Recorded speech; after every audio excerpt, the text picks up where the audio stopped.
Hello et bienvenue dans cette nouvelle vidéo. Aujourd'hui on est dans ma cuisine car je vais te présenter les essentiels en matière de cuisine végétale.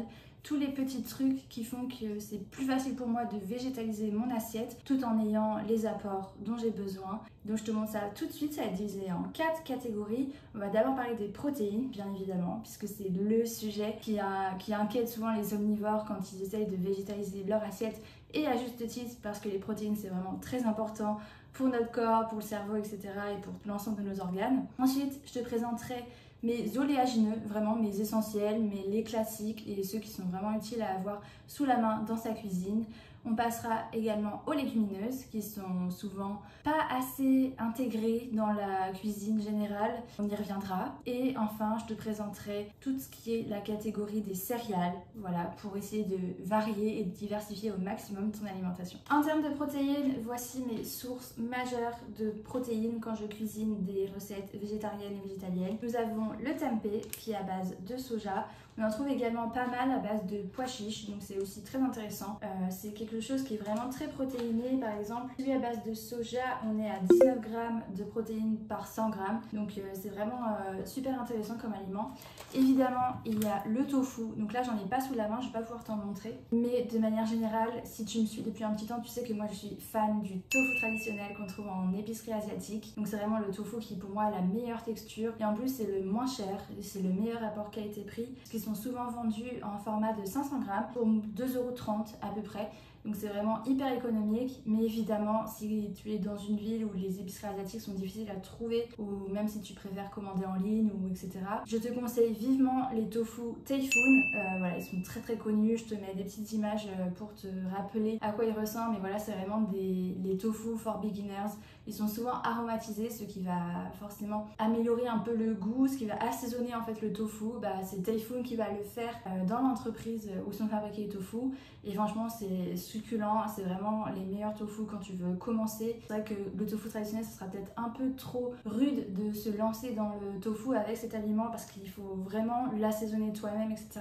Alors que Typhoon, il propose déjà une gamme très variée de tofu qui sont déjà assaisonnés et c'est vraiment les meilleurs sur le marché. Je te déconseille, comme tout le monde, les tofu de grande surface qui sont souvent pas à la hauteur et qui rebutent justement ceux qui essayent de manger du tofu. Ils vont avoir cette image négative avec les tofu de grande surface, alors qu'en fait il y a plein d'autres tofu qui sont juste excellents. Donc voilà, moi c'est ceux que je te recommande. Et comme autre protéine pour changer un peu du soja, parce que c'est important aussi de diversifier la légumineuse ou la céréale qui est utilisée pour faire la protéine. Je te conseille vivement les protéines de pois que je trouve pour ma part chez Coro en format de 600 grammes, donc pareil hyper économique, ça dure dans le temps aussi, donc c'est vraiment très pratique d'avoir ça sous la main et c'est à base de protéines de pois, donc c'est pas du soja, donc c'est bien aussi de changer de source en fait de protéines. Et donc avec ces protéines de pois, on est, non mais c'est ça qui est absolument incroyable, on est à 61 grammes de protéines par 100 grammes, donc vraiment c'est fou. Je pense que les protéines texturées comme celle-ci ou celle de soja, c'est vraiment la meilleure source de protéines qu'on peut trouver sur le marché. Mais encore une fois, ça sert à rien d'en manger tous les jours. C'est bien aussi de diversifier avec du tempeh, avec du tofu ou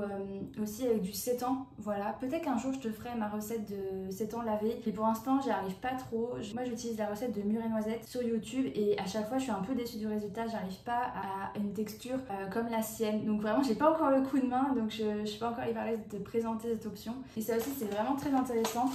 En fait, il suffit d'avoir de la farine. Je te montre à quoi elle ressemble. Donc c'est avec ce type de farine qui a plus de 12 grammes de protéines au 100 grammes qu'on peut faire du seitan maison à base de farine lavée. Donc en fait, on va vraiment venir mélanger 1 kg de farine avec de l'eau. On va faire une pâte. Ensuite, on va rincer cette pâte pour extraire l'amidon et ne garder que le gluten et les protéines de la farine. Donc ce qui fait qu'à la fin, je crois qu'on arrive à peu près à 500 grammes de seitan.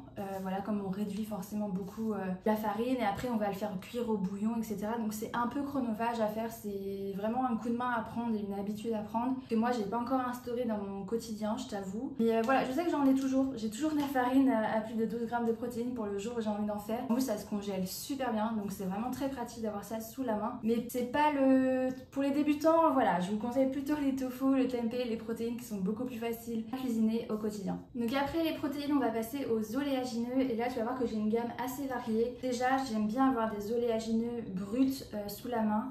Ça, c'est mes cacahuètes préférées du monde entier. C'est les cacahuètes de Koro qui sont grillées mais non salées et ça fait toute la différence en fait parce qu'on n'a pas cette culpabilité de manger des cacahuètes salées qui vont être trop salées justement pour ce dont le corps a besoin. Et celles-ci c'est vraiment les meilleures. Et dans la même veine, j'ai évidemment du beurre de cacahuète, pareil, que j'achète en conditionnement de 1 kg sur Koro. Et il est vraiment super bon ce beurre de cacahuète, il est bien liquide. Donc c'est ça qui fait sa force. Et tu vas voir, j'ai vraiment beaucoup d'oléagineuses qui viennent de Koro. Je trouve que c'est le meilleur avantage qui a été pris sur le marché. Donc on a cacahuètes, ça va vraiment servir pour des recettes salées comme des recettes sucrées. Donc c'est vraiment très intéressant. J'ai également du beurre de pistache, enfin la purée de pistache. Ça c'est vraiment succulent. Par contre là le prix, pas la même gamme de prix que la cacahuète. C'est vraiment cher, mais pareil on essaie d'en manger de manière modérée. Et en fait ça fait toute la différence. C'est vraiment hyper intéressant. Par exemple pour la pistache on a 24 grammes de protéines au 100 grammes. Donc c'est vraiment des sources qui sont pas à négliger. Dans la même veine j'ai de la purée d'amandes blanches, très pratique en pâtisserie. Vraiment ça c'est récurrent que j'en ai besoin quand je fais des recettes sucrées. Pareil à ajouter dans un smoothie, sur une espèce de yaourt avec du granola ou quoi, c'est vraiment trop bon. Et pour terminer j'ai le Ta1 donc ou le Tiny, voilà c'est la purée de sésame et ça vraiment je ne m'en passe plus. J'en ai tout le temps chez moi, que ce soit pour faire mes houmous ou pour assaisonner mes salades avec du yaourt par exemple, c'est super bon. Donc voilà, donc vraiment les oléagineuses c'est vraiment pas négligeable. Et pareil pour la purée de sésame on est à 25 grammes de protéines par 100 grammes, donc c'est vraiment énorme, c'est vraiment conséquent pour juste de la purée d'oléagineux. Donc c'est vraiment très intéressant comme source de protéines, c'est aussi des bonnes sources de calcium. Enfin voilà, il y a vraiment plein de nutriments hyper intéressants dans les oléagineux, il faut pas les négliger, surtout que c'est souvent très bon gustativement, c'est vraiment délicieux. Donc ça pareil je te conseille vraiment d'en intégrer dans ton quotidien, soit en sucré ou en salé, juste une petite cuillère avec un dessert par exemple, en fait ça peut vraiment t'apporter quelque chose en plus au-delà du goût et des bienfaits nutritifs. Donc c'est vraiment trop intéressant à avoir sous la main. Et au format brut et plus solide, j'ai aussi par exemple 1 kg de cerneaux de noix de chez Koro et j'ai également par exemple des amandes que je trouve chez Grand Frais. Voilà, c'est vraiment intéressant d'avoir des oléagineux bruts comme ça pour ajouter dans des salades. Quand tu fais des granolas, c'est aussi très intéressant d'en intégrer. Donc voilà, vraiment les oléagineux, faut pas les négliger dans son alimentation. Surtout quand on tend à être végétarien ou végétalien, c'est vraiment rempli de bons nutriments et c'est hyper intéressant économiquement et gustativement. Enfin franchement, ça n'a que des atouts. Comme autre essentiel dans la cuisine que j'ai toujours à portée de main pour faire mes recettes végétariennes, végétaliennes, même omnivores, c'est les légumineuses. Aujourd'hui en France, on mange je crois 2 fois moins de légumineuses qu'il y a 50 ans et en fait c'est trop dommage parce que les légumineuses ça apporte plein de bonnes choses au corps. Et après je sais que tout le monde ne les digère pas, donc faut tester, faut voir si chez vous ça passe ou pas, mais en tout cas essayez peut-être de les intégrer petit à petit pour que votre microbiote etc se familiarise avec cette catégorie d'aliments. Mais en tout cas les légumineuses c'est hyper intéressant, déjà ça coûte pas cher, c'est un aliment qui est vraiment très économique et qui est très bourratif en fait, enfin ça a vraiment une disponibilité nutritive assez conséquente et en fait c'est hyper intéressant d'en manger, que ce soit pour la santé comme pour l'environnement, parce qu'il faut savoir que les légumineuses ça demande assez peu d'eau. Je crois qu'en même en matière de terre, enfin d'espace de terre à occuper, c'est assez faible par rapport à des céréales ou par rapport à du bétail évidemment. Donc c'est vraiment, ça coche pareil toutes les cases en fait pour que notre impact environnemental soit plus faible et pour que le corps reçoive quand même tous les nutriments dont il a besoin. Donc pour ça moi j'ai toujours sous la main des conserves de haricots rouges et de pois chiches, c'est vraiment mes indispensables et c'est vrai qu'on en fait souvent en houmous et en faritas. Voilà, ça va vraiment venir garnir nos faritas. Faire des sortes d'écrasés d'haricots rouges en tartinade par exemple, et en fait c'est délicieux. C'est juste que je prends pas le temps, je t'avoue, de le faire, mais c'est très polyvalent comme aliment, donc c'est vraiment très intéressant. Après en protéines c'est pas ce qu'il y a de plus fou, mais franchement ça rajoute quand même des petits apports de protéines. Par exemple les haricots rouges c'est 8,4 grammes de protéines au 100 grammes, les pois chiches c'est 6,5 grammes, mais c'est bon voilà, donc c'est pas vraiment, enfin pour moi ça peut pas être considéré comme une source première de protéines comparé aux protéines que je t'ai montré en tout début de vidéo, même aux oléagineux, tu vois, on n'est pas sur le même ordre de grandeur, mais en tout cas c'est quand même très intéressant, ça vient vraiment compléter un repas pour, enfin il y a plein d'arguments en fait pour utiliser les légumineuses et il faut pas lésiner dessus. Et en complément j'aime beaucoup aussi avoir sous la main des lentilles corail évidemment. J'ai aussi des lentilles brunes classiques qui sont très simples à cuire également et pareil on peut faire plein de choses avec. Et j'ai aussi des pois, donc ça c'est des pois cassés, c'est très intéressant comme légumineuse. Je t'avoue je connaissais pas depuis enfin ça fait pas très longtemps que je connais cette légumineuse. C'est Monsieur Chop Chop qui était plus habitué à en manger que moi. Alors qu'en fait c'est une légumineuse qui est très utilisée dans l'alimentation méditerranéenne, du sud et tout. Et en fait pareil c'est très économique et ça on peut en faire plein de choses, que ce soit intégré dans des potages, faire de la bissara, ou même pour faire cuire et accompagner de céréales par exemple, c'est hyper intéressant. Donc voilà, c'est vraiment des sources d'aliments qu'il ne faut pas négliger et qui sont très faciles à intégrer dans son alimentation et l'impact, voilà, comme je le dis, environnemental ou sur la santé, il est que bénéfique. Donc on aurait vraiment tort de s'en priver. Et j'oubliais, mais j'ai aussi des haricots blancs ou des haricots coco. J'en ai tout le temps chez moi. Ça pareil, je les fais souvent tremper toute une nuit, ensuite je les cuis et après en fait on peut en faire plein de choses. Une fois je t'avais montré une recette de tartinade un peu façon houmous mais à base de haricots blancs et c'était juste délicieux. Et ça pareil tu peux en faire des potés, enfin franchement à intégrer avec